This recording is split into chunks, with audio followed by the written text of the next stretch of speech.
बिस्मिल्लाहिर्रहमानिर्रहीम। The topic of today's discussion is typhoid. Typhoid की airborne transmission नहीं होती है। टाइफाइड में चेस्ट पे रोज स्पॉट्स बन जाते हैं, फीवर होगा, हेडेक होगा, पेशेंट का एब्डोमेन डोई हो जाता है, नोजिया वॉमिटिंग के साथ प्रेजेंट करता है, हमारे गैस्ट्रोइंटेस्टाइनल ट्रैक को इन्फेक्ट करता है और जो आपके इंटेस्टाइन्स के अंदर पियर्स पैचेस होते हैं ना, उसी के अंदर ही ये रिजाइड कर जाता है जब टाइफाइड की इन्फेक्शन होती है। और जब काफ़ी टाइम गुजर जाता है, लाइक क्रॉनिक कैरियर जो होते हैं उनके गॉल ब्लैडर के अंदर टाइफाइड रिजाइड करता है।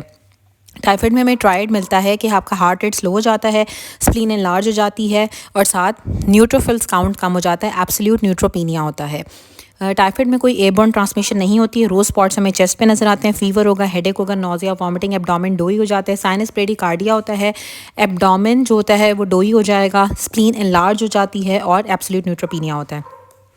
टाइफाइड के टेस्ट में हम बासु इसका निमोनिक है। फर्स्ट वीक के अंदर हम ब्लड कल्चर कराते हैं, सेकंड वीक के अंदर हम एंटीबॉडी टेस्ट विडाल्स टेस्ट कराते हैं, थर्ड वीक के अंदर स्टूल कल्चर कराते हैं, फोर्थ वीक के अंदर यूरिन कल्चर कराते हैं।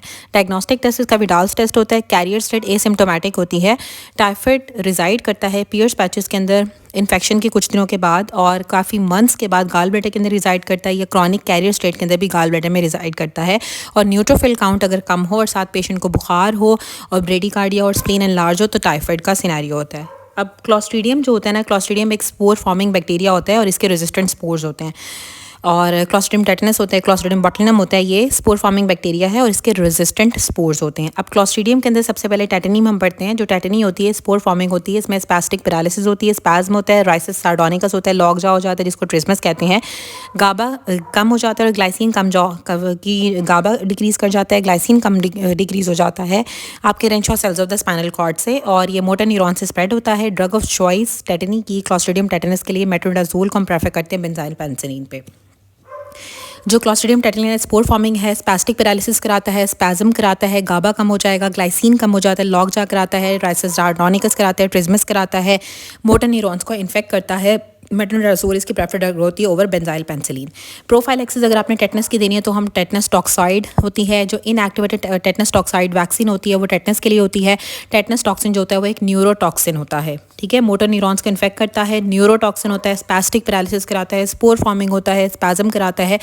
अब जो क्लॉस्ट्रीडियम बॉटुलिनम होता है ना, ये रिस्पायरेटरी फेलियर कराता है, ये आपके रिस्पायरेटरी सिस्टम को अफेक्ट करता है और फ्लैसिड पैरालिसिस कराते हैं। इसमें फ्लॉपी बेबी सिंड्रोम डेवलप हो जाता है और एसिटाइल कोलिन डिक्रीज हो जाता है न्यूरोमस्कुलर जंक्शंस के ऊपर बॉटुलिनम क्लॉस्ट्रीडियम बॉटुलिनम के अंदर, और रिस्पायरेटरी मसल की पैरालिसिस की वजह से ही डेथ हो जाती है। सिनेरियो में दिया हुआ का पेशेंट को मसल वीकनेस थी, अपना हेड होल्ड नहीं कर पा रहा है बच्चा और उसको फेलियर टू थ्राइव होगा और उसने जो बेबी फार्मूला जो है वो मिक्स हुआ था हनी के साथ, तो हनी खाने की वजह से भी अगर न्यू बॉर्न बेबी को अगर आप हनी देते हो तो उसकी वजह से भी क्लॉस्ट्रीडियम बॉटुलिनम की इन्फेक्शन हो जाती है, जिसमें वो अपना हेड होल्ड नहीं कर पाएगा, उसे मसल वीकनेस हो जाएगी, फ्लैसिड पैरालिसिस हो जाएगी और फेलियर टू थ्राइव हो जाता है, रिस्पायरेटरी फेलियर डेवलप हो जाता है, एसिटाइल कोलिन के लेवल्स कम हो जाते हैं न्यूरोमस्कुलर जंक्शन के ऊपर और रिस्पायरेटरी मसल्स की पैरालिसिस की ही वजह से डेथ हो जाती है। जो क्लॉस्ट्रीडियम परफ्रेंजीज होते हैं फॉस्फोलाइपेज एंजाइम को सीक्रेट करता है जो कि फॉस्फोलिपिड्स को डिग्रेड कर देती है, मसल्स की नेक्रोसिस कराती है, समायोक नेक्रोसिस कहते हैं, और गैस गैंग्रीन डेवलप हो जाता है और हिमोलिसिस होती है। कॉज ऑफ डेथ जो थी गैस गैंग्रीन की वो टॉक्सिक शॉक सिंड्रोम होता है या फिर टॉक्सीमिक शॉक होता है।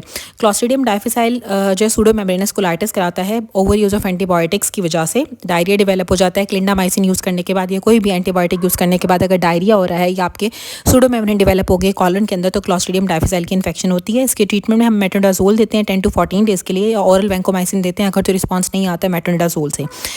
अगर मेट्रोनिडाजोल से रिस्पॉन्ड नहीं आता है तो फिर हम ऑरल वैंकोमाइसिन देते हैं।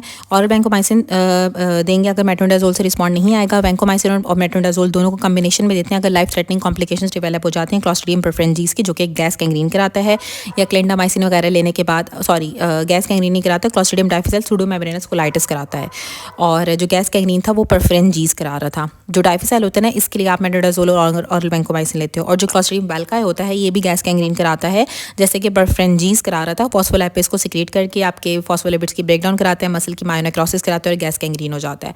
लेकिन अगर परफ्रेंजीज का ऑप्शन नहीं दिया होगा तो फिर हमने वेल्काई को सिलेक्ट करना है, और जो लोअर लिम्ब का गैस गैंग्रीन होता है वो क्लॉस्ट्रीडियम वेल्काई की वजह से होता है।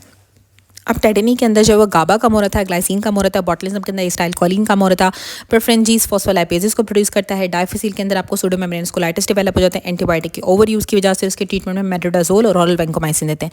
वेल्काई जो होता है वो भी गैस गैंग्रीन कराता है। और टेटनस का जो टॉक्साइड वैक्सीन होता है वो टेटनस के लिए हम देते हैं, और जो टेटनस टॉक्सिन होता है वो एक न्यूरोटॉक्सिन होता है।